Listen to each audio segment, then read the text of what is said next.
Personne dans l'entourage de Mitch McConnell n'a voulu répondre à une question simple. Pourquoi ? Ça fait maintenant près de 2 mois que le sénateur du Kentucky n'a pas été vu en public. Pas une conférence de presse, pas une vidéo, pas une interview même de 30 secondes où un journaliste pourrait simplement lui demander comment il va. Et pendant ce silence total, il y a une chose qui, elle, n'arrête pas de parler à sa place, le Parti républicain. Sauf que ce que le parti raconte, c'est pas ce que vous croyez. Ce n'est pas une histoire de santé qui se dégrade en silence. C'est une histoire de calcul politique qui a commencé bien avant que McConnell ne tombe.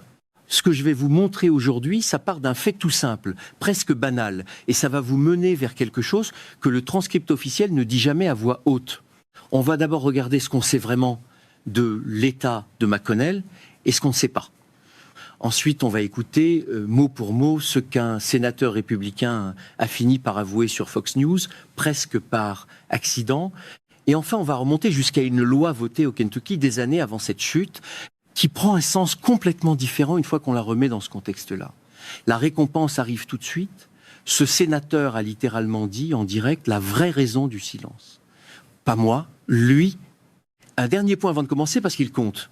Tout ce que je vais citer ici vient soit des propres déclarations du bureau de McConnell, soit de reportages de NBC News, CNN et du Kentucky Lantern, soit de citations directes diffusées à l'antenne sur Fox et sur CNN. Ce qui reste incertain, je le dirai comme incertain, reprenons les faits, dans l'ordre. Mi-juin 2026, Mitch McConnell fait une chute chez lui à Washington lors d'un dîner privé. Il perd brièvement connaissance. Il est hospitalisé. Son bureau confirme ensuite qu'il a développé en plus une pneumonie légère pendant son séjour à l'hôpital. Il passe des semaines en soins, puis en centre de rééducation. Le 6 août 2026, son équipe annonce enfin sa sortie du centre. Il continue, dit le communiqué, une rééducation intensive à domicile. Voilà pour ce qu'on sait officiellement. Et personne, absolument personne, ne remet ça en cause. Un homme de 84 ans, ancien survivant de la polio, qui fait une chute grave suivie d'une pneumonie. Ça, c'est un fait établi, documenté, publié par son propre bureau. Le problème, c'est pas la chute. Le problème, c'est tout ce qui vient après. Depuis cette sortie de rééducation, ce que les Américains reçoivent comme information sur l'état d'un sénateur en exercice, ce n'est pas un rapport médical, ce n'est pas une déclaration filmée, ce n'est même pas une ligne écrite de sa main. C'est un ami d'enfance qui raconte en direct sur CNN qu'il a reçu un coup de fil. C'est un collègue de Washington qui dit qu'il l'a trouvé resplendissant. Ces 2 photos publiées par son bureau, sans date précise, sans contexte, que les internautes se mettent aussitôt à décortiquer image par image pour vérifier si elles n'ont pas été retouchées. Regardez bien ça. Un sénateur en exercice dont l'état de santé conditionne littéralement la composition du Sénat américain, et la seule preuve de vie qu'on obtient, ce sont des ouïs dire relayés par des amis. Et voilà où ça devient intéressant. Scott Jennings, commentateur à CNN et ami de longue date de McConnell, a raconté à l'antenne qu'il avait reçu un appel direct du sénateur. Un collègue présent sur le plateau lui a alors posé la question qui, en réalité, résume tout ce dossier. Pourquoi Mitch McConnell appelle-t-il vous plutôt qu'une organisation de presse crédible ? Jennings a ri, un peu gêné, avant de répondre que ce n'était pas une question de crédibilité, juste une vieille amitié. C'est plausible. Mais ça n'explique toujours pas pourquoi, en 2 mois, aucun média, ami ou pas, n'a pu poser à McConnell lui-même une question de suivi. Bon, à ce stade, on pourrait se dire que c'est juste un homme pudique, d'une génération qui ne parle pas facilement de sa santé.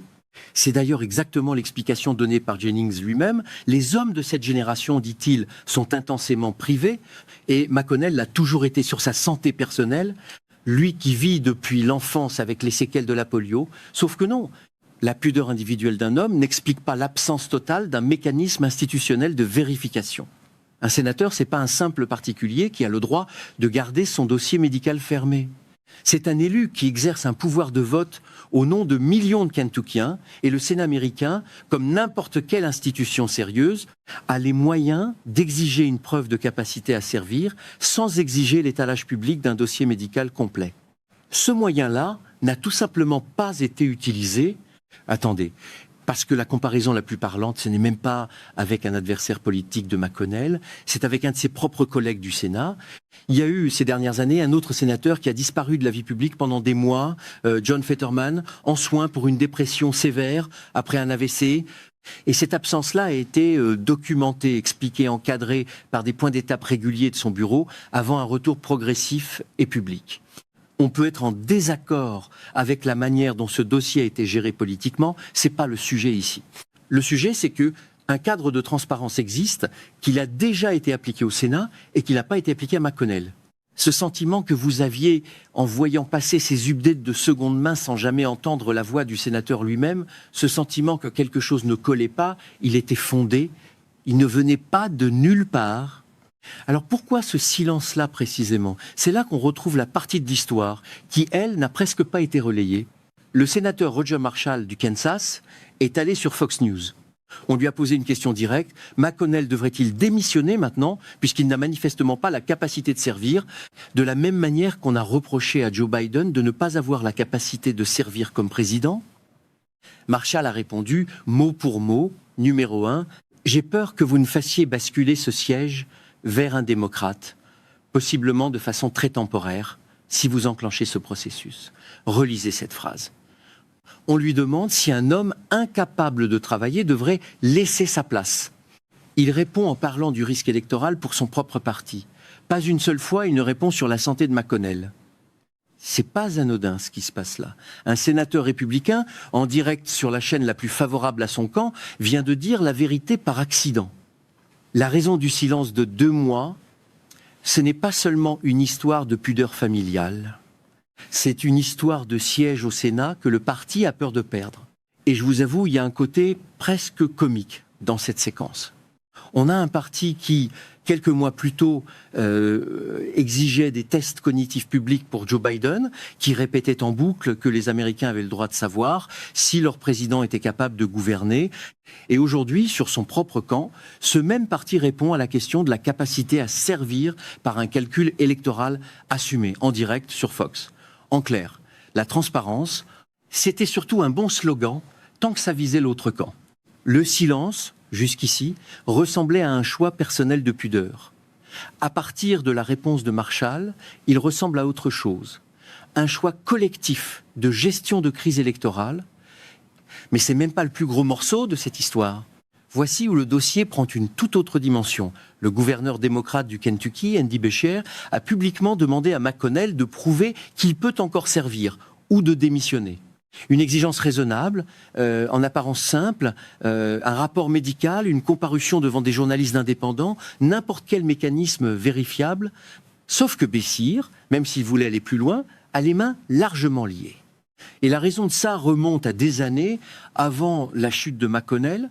En 2021 déjà, la législature républicaine du Kentucky a fait voter une loi qui obligeait le gouverneur à choisir un remplaçant de sénateur uniquement sur une liste fournie par le parti du sénateur sortant.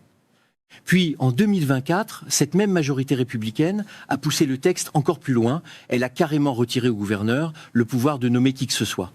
Depuis cette loi, si le siège de McConnell devient officiellement vacant, ce n'est plus Andy Beshear qui choisit un remplaçant.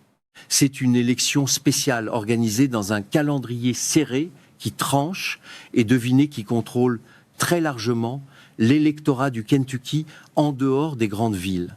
Ce que je sentais depuis le début de cette histoire, c'était vrai, et c'est encore pire que ça.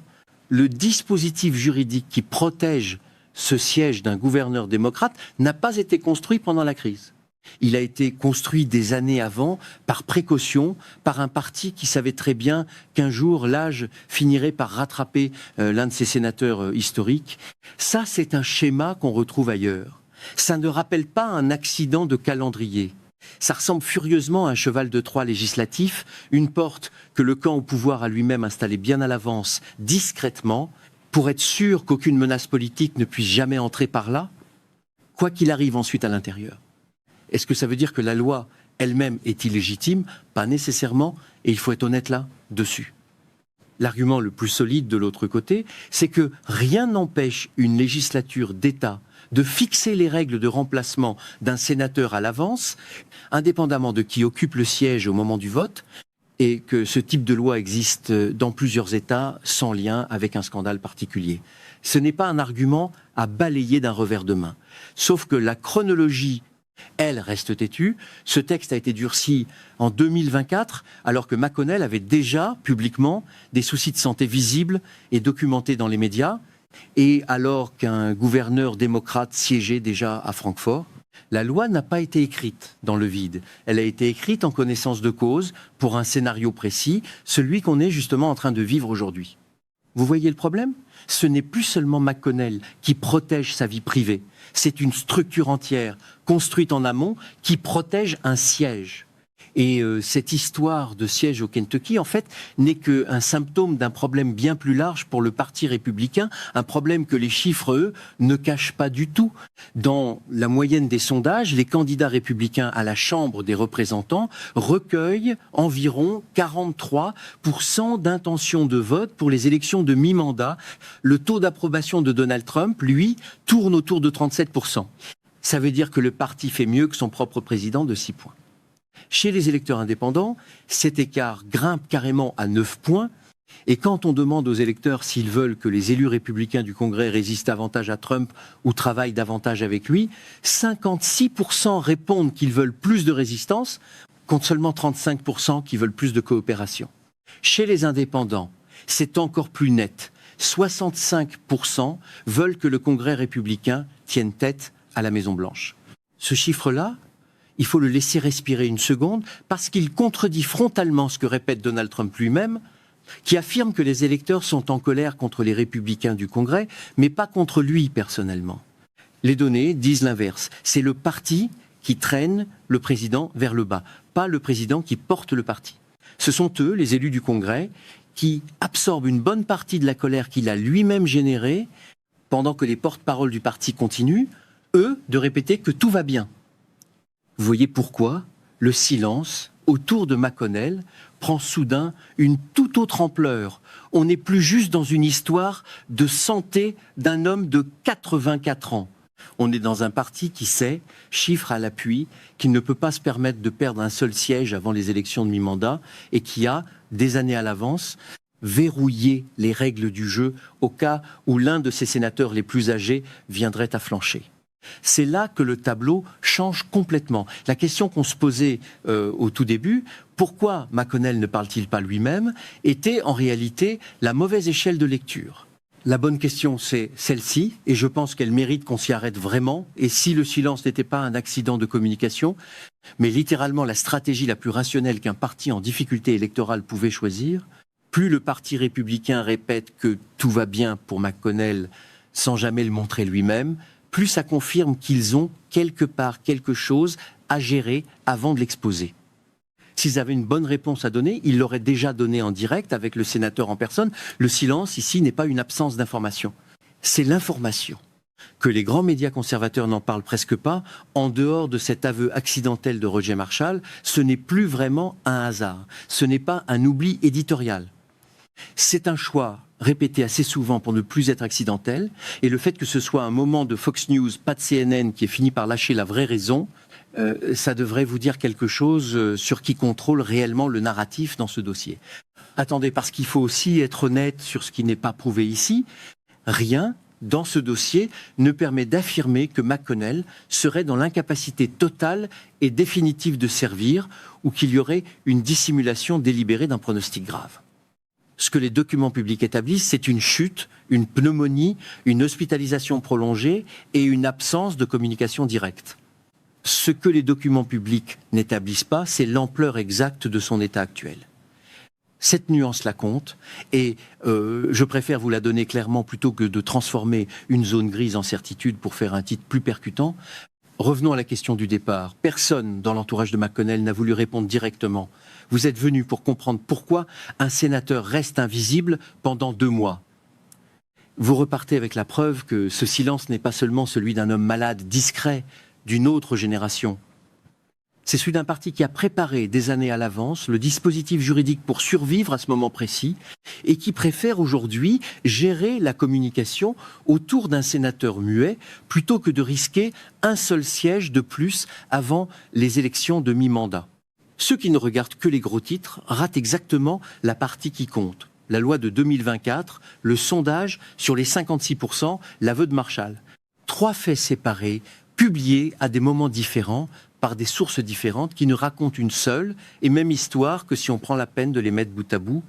Ce n'est pas un accident de communication, c'est une méthode appliquée avec la même froideur qu'on a vue ailleurs dans ce parti, quand un dossier gênant menace de coûter un siège. Ce qui devrait nous inquiéter, franchement, c'est pas seulement l'état de santé d'un homme de 84 ans. C'est la facilité avec laquelle une institution entière peut faire disparaître de la vue publique l'un de ses membres les plus puissants, pendant 2 mois, sans qu'aucun mécanisme lui oblige à rendre des comptes. Et rien ne dit que ça s'arrête là. McConnell n'a donné aucun calendrier de retour, la loi du Kentucky reste en place, Bessir a évoqué une contestation judiciaire qui pourrait s'étaler sur des mois, et les élections de mi-mandat, elles, approchent sans attendre que ce dossier se clarifie. Pendant ce temps, ce sont les électeurs du Kentucky qui restent dans le flou sur qui les représente réellement au Sénat, pendant qu'à Washington, le discours officiel continue de répéter que tout va bien. Abonnez-vous à la chaîne. Et un like m'aide énormément à faire connaître ce genre d'analyse, parce que cette histoire-là, avec cette loi verrouillée et ce siège en jeu, elle ne fait clairement que commencer.